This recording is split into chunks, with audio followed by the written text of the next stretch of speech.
Comment a été mis en place cette formation?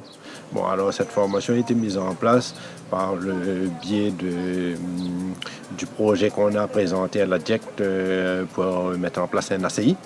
Et en fonction de ça, donc, on a vu un peu avec l'Omega Formation quel type de formation pourrait bien intéresser ces personnes.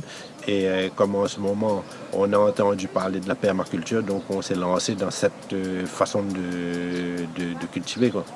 Est-ce que ça a été facile à mettre en place une formation en permaculture?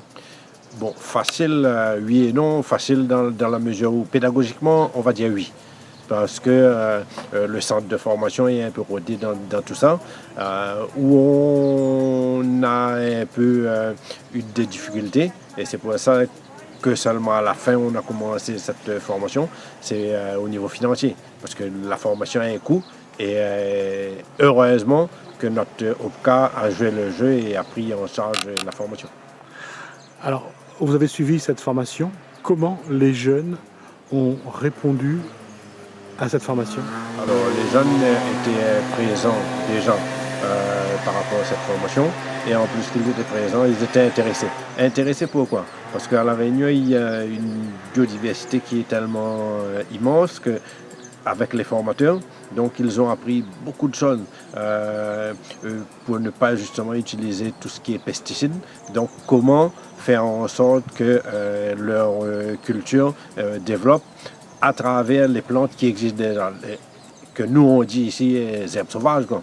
Donc, et là, ils ont eu l'expérience par rapport à ça et ils ont compris qu'en fin de compte, au lieu d'enlever toutes les herbes qui sont autour, donc il faut les laisser parce que c'est ça qui va permettre à leurs plantes de bien se développer et de ne pas être piquées par les bestioles.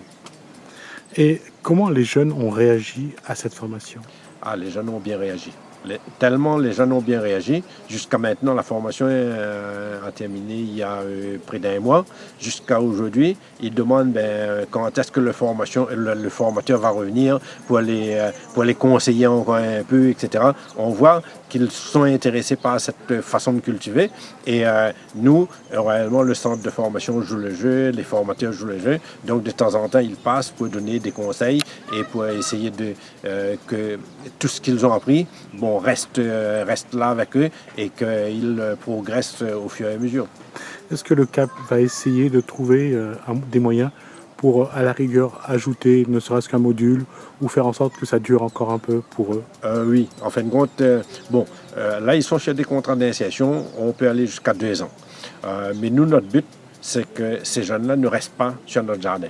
Le but pour nous, c'est essayer de trouver d'autres solutions ailleurs. Et d'ailleurs, avec le centre de formation, donc sur Bapanon, on est en pour parler avec un propriétaire terrien pour qu'il mette à disposition des terrains pour que les jeunes qui veulent s'investir donc ont une parcelle et qu'ils font leur petite entreprise autour de tout ce qui est agriculture.